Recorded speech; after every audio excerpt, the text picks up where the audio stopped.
ದೇಶಪ್ರೇಮದ ಭಾಷಣಗಳನ್ನು ಮಾಡಿ ಚಪ್ಪಾಳೆ ಗಿಟ್ಟಿಸಿಕೊಳ್ತಾ ಇದ್ದಂತ ಚೈತ್ರ ಕುಂದಾಪುರ ಈಗ ಮತ್ತೆ ಹೆಡ್ಲೈನ್ಸ್ ಆಗಿದ್ದಾರೆ. 2 ವರ್ಷಗಳ ಹಿಂದೆ ವಂಚನೆ ಕೇಸ್ನಲ್ಲಿ ಕಂಬಿ ಹಿಂದೆ ನಿಂತಿದ್ದ ಬಿಗ್ ಬಾಸ್ನ ಮಾಜಿ ಸ್ಪರ್ಧಿ ವಾರದ ಹಿಂದಷ್ಟೇ ಮಿಸ್ಸಸ್ ಆಗಿದ್ರು. ಆದ್ರೀಗ ಮದುವೆಯ ಮದರಂಗಿ ಕೈಯಲ್ಲಿರುವಾಗಲೇ ಚೈತ್ರ ವಿರುದ್ಧ ತಂದೆನೇ ಹಳೆಯ ಕಥೆಯನ್ನ ಬಿಚ್ಚಿಟ್ಟು ಹೊಸ ಬಾಂಬ್ ಸಿಡಿಸಿ ಎಲ್ಲರಿಗೂ ಶಾಕ್ ಕೊಟ್ಟಿದ್ದಾರೆ.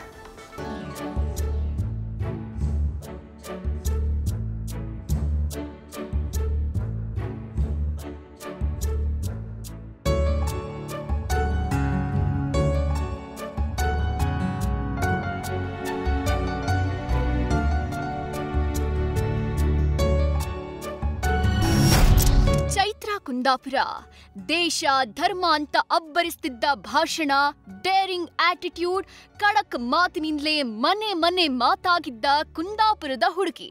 ಕಾಂಟ್ರವರ್ಸಿಯಿಂದ ಸುದ್ದಿಯಾಗಿ ಬಿಗ್ ಬಾಸ್ ಮನೆಯನ್ನು ರೌಂಡ್ ಹಾಕೊಂಡು ಬಂದಿದ್ದ ಇದೇ ಚೈತ್ರ ಈಗಷ್ಟೇ ಮದುಮಗಳಾಗಿದ್ರು.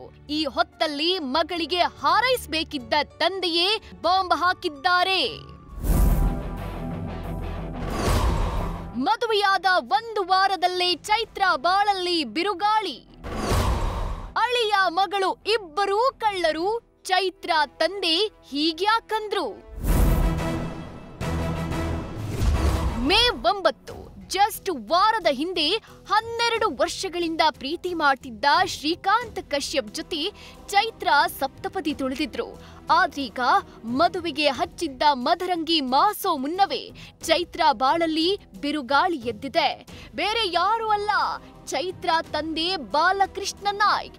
ಈ ಮದುವೆಯನ್ನ ನಾನು ಒಪ್ಪಲಾರೆ, ಮಗಳು ಅಳಿಯ ಇಬ್ಬರೂ ಕಳ್ರು ಅಂತ ಅಕ್ಷರಶಃ ಬೆಂಕಿಯಂತ ಮಾತುಗಳಿಂದ ಶಾಕ್ ಕೊಟ್ಟಿದ್ದಾರೆ.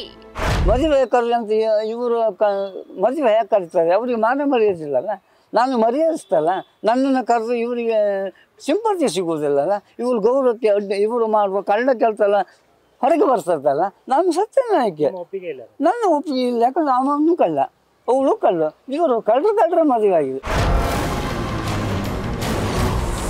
ಮದುವೆಗೆ ಬರಲು ಹೆತ್ತಪ್ಪನಿಗೆ 5 ಲಕ್ಷಕ್ಕೆ ಚೈತ್ರ ಡಿಮ್ಯಾಂಡ್. ಬಾಲಕೃಷ್ಣ ಅವರ ಮಾತುಗಳನ್ನ ಕೇಳಿದ್ರೆ ಎಂತವರಿಗೂ ಶಾಕ್ ಆಗುವುದು ಸತ್ಯ. ಇದಕ್ಕಿಂತ ಶಾಕ್ ಆಗೋ ಮ್ಯಾಟ್ರು ಏನ್ ಗೊತ್ತಾ? ಮದುವೆಗೆ ಬರಬೇಕು ಅಂತಂದ್ರೆ ಹೆತ್ತಪ್ಪನಿಗೆ 5 ಲಕ್ಷಕ್ಕೆ ಡಿಮ್ಯಾಂಡ್ ಮಾಡಿದ್ರಂತೆ ಚೈತ್ರ ಕುಂದಾಪುರ.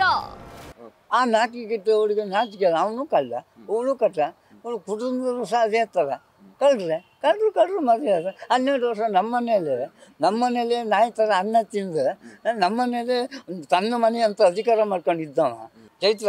ನೀವು 5 ಲಕ್ಷ ನನಗೆ 5 ಲಕ್ಷ ಹಣ ಕೊಟ್ಟರು ನೀವು ಮದುವೆ ಬನ್ನಿ, ಇದು ನಾನು 5 ಲಕ್ಷ ಹಣ ಇವಳಿಗೆ ಕೊಡೋದಾದರೆ ನಂಗೆ ಅಗತ್ಯ ಇಲ್ಲಲ್ಲ ಇಂಥ ಮಕ್ಕಳು.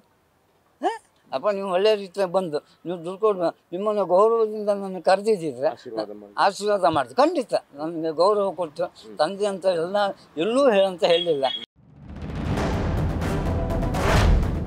2023ರಲ್ಲಿ ಉದ್ಯಮಿ ಗೋವಿಂದ ಪೂಜಾರಿಗೆ ಟಿಕೆಟ್ ಕೊಡಿಸ್ತೀನಿ ಅಂತ 4 ಕೋಟಿ ವಂಚಿಸಿದ್ದ ಕೇಸ್ನಲ್ಲಿ ಚೈತ್ರ ಹಾಗೂ ಪತಿ ಶ್ರೀಕಾಂತ್ ಇಬ್ಬರೂ ಅರೆಸ್ಟ್ ಆಗಿದ್ರು.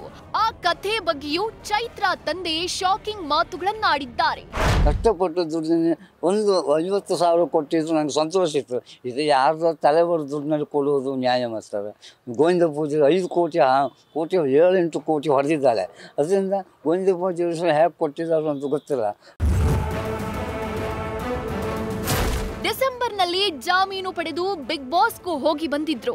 ಇತ್ತೀಚೆಗೆ ಖಾಸಗಿ ವಾಹಿನಿಯ ರಿಯಾಲಿಟಿ ಶೋಗಳಲ್ಲೂ ಕಾಣಿಸ್ಕೊಂಡಿದ್ರು.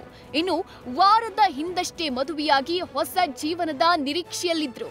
ಆದ್ರೀಗ ಮಗಳಿಗೆ ಆಶೀರ್ವಾದ ಮಾಡಬೇಕಿದ್ದ ಹೆತ್ತಪ್ಪನೇ ಇಂಥ ಮಾತುಗಳನ್ನಾಡಿರೋದು ನಿಜಕ್ಕೂ ಶಾಕಿಂಗ್. ಇನ್ನು ಈ ಬಗ್ಗೆ ಚೈತ್ರ ಇನ್ಸ್ಟಾದಲ್ಲಿ ರಿಯಾಕ್ಟ್ ಕೂಡ ಮಾಡಿದ್ದಾರೆ. ಕುಡುಕ ತಂದೆಯ ಚಿತ್ರಹಿಂಸೆ ಅನುಭವಿಸಿದವರಿಗಷ್ಟೇ ಗೊತ್ತು. ಎಂತಹ ಮಕ್ಕಳಿಗೂ ಕುಡುಕ ತಂದೆ ಸಿಗಬಾರ್ದು. 2 ಕ್ವಾರ್ಟರ್ ನಾನ್ ಕೊಟ್ರೆ ಮಕ್ಕಳು ದೇವ್ರು ಅನ್ನೋರ ಮಾತಿಗೆ ಬೆಲೆ ಕೊಡುವವರು ಮೂರ್ಖರಾಗ್ತಾರೆ. ಹೆತ್ತ ಮಕ್ಕಳನ್ನ ಸಾಕ್ಲಿಲ್ಲ, ಫೀಸ್ ಕಟ್ಟಿ ಓದಿಸ್ಲಿಲ್ಲ, ಮದುವೆ ಮಾಡಲಿಲ್ಲ, ಕಟ್ಕೊಂಡ ಹೆಂಡತಿಗೆ ಚಿತ್ರಹಿಂಸೆ ಕೊಟ್ಟಿದ್ದು ಬಿಟ್ರೆ ಬೇರೆ ಏನೂ ಇಲ್ಲ. ಎಲ್ಲ ಮುಗಿದ್ಮೇಲೆ ಅಪವಾದ ಹಾಕೋಕೆ ಮಾತ್ರ ತಂದೆ ಅನ್ನೋ ಹೆಸರು. ವಾವ್. ಇನ್ನು ಇದೇ ಪ್ರಕರಣಕ್ಕೆ ಸಂಬಂಧಪಟ್ಟಂತೆ ಚೈತ್ರಾ ಕುಂದಾಪುರ ಅವರ ತಾಯಿ ಕೂಡ ರಿಯಾಕ್ಟ್ ಮಾಡಿದ್ದಾರೆ. ಏನೇನೆಲ್ಲ ಟಿವಿಯಲ್ಲೆಲ್ಲ ಹೇಳ್ತಿದ್ರ, ಅದು ಎಂತಕ್ಕೆ ಹಾಗೆ ಹೇಳಿದ್ರೆ ಏನಂತ ನಂಗೆ ಗೊತ್ತಿಲ್ಲ. ಆದ್ರೆ ಅವಳು ಮಗಳು ಹೇಳ್ಕೊಟ್ಟಿದ್ರಿಂದ ಅವಳು ಹಾಗೆ ಹೇಳಿದ್ರು. ಅವಳು ಮಗಳು ಹಿಂದ್ಗಡೆನೇ ಇದ್ದಾಳೆ, ಅದಕ್ಕೆ ಅವಳು ಹೇಳ್ಕೊಟ್ಟಂಗೆ ಅವ್ರು ಹೇಳಿದ್ರು ಅಷ್ಟೇ. ಅವ್ರು ಇದುವರೆಗೂ ಮನೆ ಜವಾಬ್ದಾರಿ ಒಂಚೂರು ಏನೂ ತಗೊಂಡಿಲ್ಲ, ಇದುವರೆ ತನಕ ತಗೊಂಡಿದ್ದಿಲ್ಲ. ಎಲ್ಲೋ ಕೆಲಸ ಮಾಡ್ತೇನೆ ಅಂತ ಹೋಗೋದು, ಏನೋ ದುಡ್ದಿದ್ರು ತಗೊಂಡೋಗಿ ಅವಳು ಮಗಳ ಮನೆಗೆ ಕೊಡೋದು. ಅವರು ಆಸ್ತಿಗೋಸ್ಕರ ಮಗಳು ಈ ಥರ ಎಲ್ಲ ಅಪ್ಪನ ತೆಗೆದು ಅಪ್ಪನಿಗೆ ಈ ರೀತಿ ಎಲ್ಲ ಹೇಳ್ಕೊಟ್ಕೊಂಡು ಕೊಟ್ಟರು. ಮತ್ತು ನಮ್ಮ ಮನೆ ಮಕ್ಳಿಗೆ ಓದಿಸೋದಾಗಲಿ, ಓದಿಸೋದು ಬೇಡ, ನೀನು ಯಾಕೆ ಓದಿಸ್ಬೇಕು, ಕೆಲ್ಸಕ್ಕೆ ಹಾಕ, ಸಾಕಲ್ಲ, ಒಂದು 7ನೇ ಕ್ಲಾಸ್ ಕಲ್ತ್ಕೊಂಡು ಕೆಲ್ಸಕ್ಕೆ ಹೋಗ್ಲಿ ಅಂತ ಅವ್ರು ಹೇಳ್ತಿದ್ರು. 3 ಹೆಣ್ಮಕ್ಳು ಯಾರಿಗೂ ಅವ್ರು ಓದಿಸಿದವರಲ್ಲ, ಕಲಿಸಿದವರಲ್ಲ, ಏನು ಜವಾಬ್ದಾರಿಯೇ ತಗೊಂಡವರಲ್ಲ. ಮಗಳ ಮದುವೆ ಅಂದ್ರೆ ಯಾವುದೇ ಅಪ್ಪನಿಗಾದ್ರೂ ಎಲ್ಲಿಲ್ಲದ ಸಂತೋಷ. ಆದ್ರೆ ಮಗಳಿಗೆ ಆಶೀರ್ವಾದ ಮಾಡಬೇಕಿದ್ದ ಹೆತ್ತಪ್ಪನೇ ಹೀಗೆ ಆರೋಪ ಮಾಡಿದ್ದು ಶಾಕಿಂಗ್. ಅತ್ತ ಬಿಗ್ ಬಾಸ್ನಿಂದ ಮೈಗಂಟಿಕೊಂಡಿದ್ದ ಕಳಂಕ ಕಮ್ಮಿ ಮಾಡ್ಕೊಂಡಿದ್ದ ಚೈತ್ರ ಪಾಸಿಟಿವ್ ಇಮೇಜ್ ಕ್ರಿಯೇಟ್ ಮಾಡ್ಕೊಂಡಿದ್ರು. ಆದ್ರೀಗ ಅದೆಲ್ಲ ನೀರಲ್ಲಿ ಹೋಮ ಮಾಡಿದಾಗಾಯ್ತು ಅನ್ನೋದೇ ವಿಪರ್ಯಾಸ. Parikshit, news first, Udupi. News first ನಿರ್ಭೀತಿಯಿಂದ ನಿಮ್ಮ ಪರವಾಗಿ.